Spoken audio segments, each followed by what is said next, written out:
All right, buckle like everybody, because today we are diving deep into the unconscious mind. Oh, yeah. But not just any unconscious. Right. We're talking about Carl Jung's unique perspective from chapter 15 of his book. Mm-hmm. Now, forget what you think you know about repressed memories and all that Freudian stuff, because Jung takes it to a whole other level. Yeah, he really goes beyond just the personal, exactly like a collective. The collective unconscious, this kind of universal wellspring of human experience. Yeah, I exactly. mean, ever feel like certain symbols or dreams or just patterns keep popping up in your life? Mm-hmm. Well, Jung might have an explanation for that. Definitely, he called it the impersonal unconscious, right? It's like this. Well, slow down, slow down. Impersonal unconscious. Yeah. That sounds pretty heavy. It is. It's basically like this universal library of human experience. Okay, so it's not just my childhood trauma down there, No. but like echoes of everyone's experiences. It's like the shared history of humanity. Wow, that's a bit mind-blowing, isn't it? Okay, but if it's shared, how does it affect me specifically? Right. So think of it like this. Even though the library exists for everyone, the books you choose to read, or like the archetypes that resonate with you. Archetypes. Those are like those universal...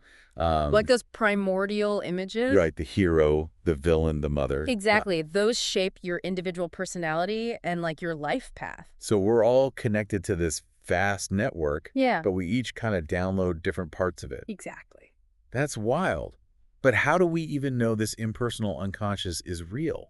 Well, Jung actually had a patient with schizophrenia who, even though he had no formal education, he described the world in terms that were eerily similar to the philosopher Schopenhauer. Wait, are you serious? Yeah, like he was channeling this deep philosophical wisdom without even realizing it. It's like we're all plugged into a source of knowledge that's bigger than us. Right, and it can express itself in these really unexpected ways. So this unconscious stuff is powerful stuff. Oh, absolutely. But Jung also says there's a catch to tapping into it, right? Something about our egos getting a little too involved. Yeah, assimilating these unconscious forces can be tricky. How so? Well, it's like suddenly having access to this like powerful energy source, and it can really inflate your ego, you know? I see. Start thinking you've got all the answers. It's like you're suddenly the chosen one. Exactly, but that inflated feeling, Yeah. it can quickly flip into crippling self-doubt, and then you feel totally lost. So it's not just about becoming more aware, it's about how we handle that awareness. Right, it's about balance. Like too much knowledge can be a dangerous thing. It can be if you're not careful. This is making me think twice about all those late night internet rabbit holes. Yeah, you gotta be discerning. Okay, so how do we strike that balance? Well, Jung calls this process of integrating the conscious and unconscious individuation, and it's not for the faint of heart. Individuation, big word. Yeah, and a big process. What does it actually involve? It requires what he called unlimited willingness and absolute seriousness. It's about taking responsibility for who you are and who you're becoming. Unlimited willingness. That sounds intense. It is, it's a commitment. But also kind of exciting. Oh, absolutely. Like there's this vast potential within us, but we have to be ready to face it head on. Exactly. Okay, so let's say I am ready to get serious about this individuation thing. Right. What's the first step? Well, before we go on any kind of vision quest, let's talk about something a little closer to home. Okay. The persona. The persona, isn't that like a brand or something? Not exactly. It's the mask we all wear in society. Oh, I see. Like how I act differently at work versus with my friends. Yeah, exactly. We all have those different versions of ourselves. But what does this persona have to do with the unconscious? Well, Jung believed that the persona is often dominated by just one aspect of our personality. Okay. Like maybe thinking or feeling. I guess that makes sense. Some people are more thinky, others are more feely. Right, and this can lead to other parts of ourselves getting repressed and ignored. So we might be so focused on being the responsible employee that we forget about our playful side. Exactly. Or we're so busy being the life of the party that we lose touch with our introspective side. Yeah, it creates an imbalance in our psyche. And Jung actually compared the persona to those masks worn by actors in ancient Greece Oh, right. to portray different characters. That's a good analogy. So we're all just actors on the stage of life wearing these different masks. In a way, yeah. But if the persona is just a mask, how do we even begin to uncover the real person underneath? That's where the journey of individuation really gets interesting. Okay, I'm intrigued. And Jung had some surprising ideas about how we can start peeling back those layers. Well, don't leave us hanging. Hmm. But I think we need a moment to unpack all this. Yeah, good idea. We've covered a lot of ground, From that impersonal unconscious and archetypes Yeah. to this tension between ego and self-discovery, Mm-hmm. and now the persona. Yeah, it's a lot to take in. So let's take a quick pause to let it all sink in, and we'll be back in a flash to explore how we can actually start working with this unconscious material. Sounds good. What that even means for us practically. Stay tuned. Okay, so we're back, and I'm still processing all that stuff about the persona and the unconscious. That's a lot, yeah. It is. It's like we're these multifaceted beings, but we're only showing a tiny sliver of ourselves to the world. Yeah, that's a good way to put it.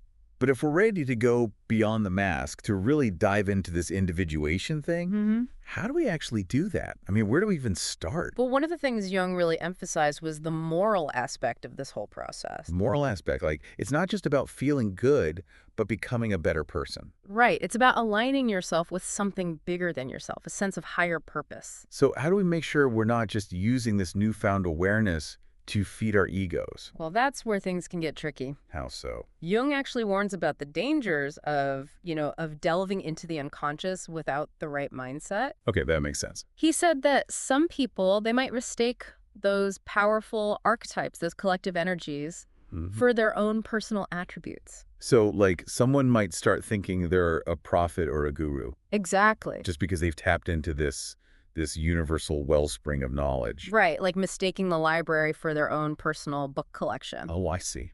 So humility is really key. Humility. Yeah, recognizing that difference between the personal and the impersonal, what's truly unique to you and what belongs to the collective human experience. Okay, so humility, check. But practically speaking, how do we actually navigate this whole process? Well, Jung had a surprising suggestion. What's that? Pay attention to your fantasies. My fantasies. Now, hold on a second. I thought we were trying to get serious here. We are, but Jung didn't see fantasy as just escapism, like indulging in wishful thinking. Okay. He saw it as a symbolic language. A symbolic language. Yeah, a way for the unconscious to communicate with the conscious mind. So like those daydreams I have about winning the lottery or finally getting that promotion. It's not about taking those fantasies literally, but about understanding the deeper meaning behind them. Okay, so how do we do that? Well, it's about looking for patterns, recurring themes. Like what? Well, what are the emotions, the feelings associated with these fantasies? Okay, What are the symbols, the archetypes that keep showing up? I guess I never really thought about it that way. Jung believed that by interpreting these symbols, we could gain insights into our hidden motivations, unresolved conflicts, even our potential for growth. So it's not so much about analyzing the specific content of the fantasy, Right. but more about the underlying message it's conveying. Exactly. Okay, now I'm starting to see how this ties into that whole lifeline concept we talked about earlier. Right. Jung believed that each individual has this unique path of development, this lifeline, Yeah. shaped by both our conscious choices and the promptings of our unconscious. So those fantasies, those symbolic messages, they're kind of like breadcrumbs leading us along that path. Exactly. It's like our unconscious is trying to guide us towards our true potential, but it's speaking in this symbolic language that we need to learn how to understand. Wow, I'm starting to think twice about dismissing those random daydreams as just silly distractions. Yeah. Don't underestimate the power of fantasy. Okay, so we've got the unconscious speaking to us through these symbols, but how do we actually interpret them? Do we need like a Jungian dream dictionary or something? Yeah. It's more about looking for those personal connections, Sure. what resonates with you, what Sure. feels significant. Yeah, so kind of like learning to trust our intuition, those gut feelings. Exactly. Those whispers from the unconscious that can sometimes get drowned out by the noise of everyday life. This is all incredibly fascinating, but I gotta be honest, it's also a bit overwhelming. I get it. It's a lot to take in. How do we even begin to sort through all these layers of meaning and make sense of it all? Well, there's no one-size-fits-all approach. Okay. But Jung believed that by paying close attention to our inner world, by listening to those whispers from the unconscious, Yeah. we can start to discern our own unique life path. So it's less about figuring it all out intellectually Right. and more about developing an intuitive sense of what feels right, what resonates with us on a deeper level. Exactly. It's about recognizing that we're not just these rational beings, but complex creatures driven by both conscious and unconscious forces. And by embracing that complexity, by acknowledging the role of the unconscious, we open ourselves up to a whole new level of understanding and potential. Exactly. It's about expanding our awareness and really stepping into our wholeness. Wow, this has been a truly mind-expanding conversation. I'm glad you're enjoying it. I am, but I think we've only just scratched the surface of Jung's ideas. Oh, yeah, definitely. But before we dive even deeper, let's take a moment to reflect on what we've learned so far and how these concepts might apply to our own lives. Sounds good. We'll be back in a flash to wrap up our exploration of the unconscious and leave you with some final thoughts to ponder. So don't go anywhere. Okay, welcome back, everyone. It feels like we've just been through a crash course in Jungian psychology. There's a lot to unpack, that's for sure. It is, but I feel like I'm starting to see the world in a whole new light. That's great to hear. It is. It's like all these things I've always kind of felt or sensed, but couldn't quite articulate. Now they're starting to make sense. That's the power of Jung, I think. He gives us a language to understand these deeper aspects of ourselves. So we've talked about this journey of individuation, but I'm still wondering, is there like an end goal? Do we ever actually arrive at this state of wholeness? Well, that's the thing. It's not really about reaching a destination, you know? It's more about the journey itself, this continuous process of unfolding, becoming more integrated, more whole as we go. So it's not about achieving some kind of perfect self-awareness, but more about embracing the whole messy, complex package. Exactly. The light and the shadow. And that's where Jung's emphasis on personal responsibility comes in, right? Right. It's not enough to just become aware of the unconscious. Yeah. We also have this responsibility to actually use that knowledge wisely to integrate those shadow aspects of ourselves. Yeah.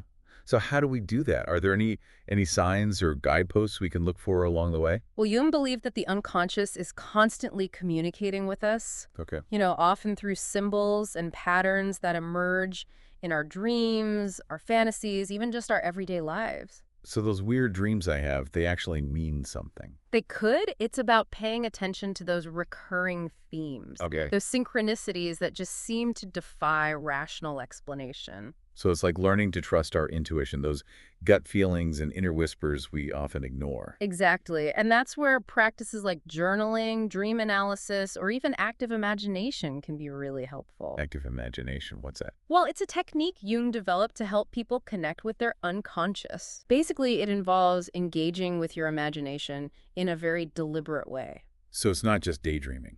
No, it's more directed, more intentional. So it sounds like a lot of this is about cultivating a sense of curiosity and openness to what our unconscious is trying to tell us. Yeah, rather than trying to force it into some neat and tidy box. And recognizing that it's a lifelong process. Oh, absolutely. Not a destination. There will be times of confusion, of feeling lost, overwhelmed even, but that's all part of the journey. It's in those moments of uncertainty that we often experience the most growth. I think that's true for a lot of things in life. So it's about trusting the process, Yeah. even when it's messy or uncomfortable. Exactly. Embrace the unknown. See those challenges as opportunities for deeper self-discovery. You know, this has been such an eye-opening conversation. I'm glad to hear that. I feel like I have a whole new understanding of myself and the world around me. That's what it's all about, expanding our awareness and stepping into our full potential. And the journey doesn't end here, does it? No, it's just the beginning. So to all of our listeners out there, I encourage you to keep exploring, keep questioning, keep listening to those whispers from within. And remember, you don't have to do this alone. Right. There are resources, communities, people who can support you on this journey. Absolutely. Reach out, connect, and keep diving deep. That's it for this deep dive, but the exploration continues. Until next time.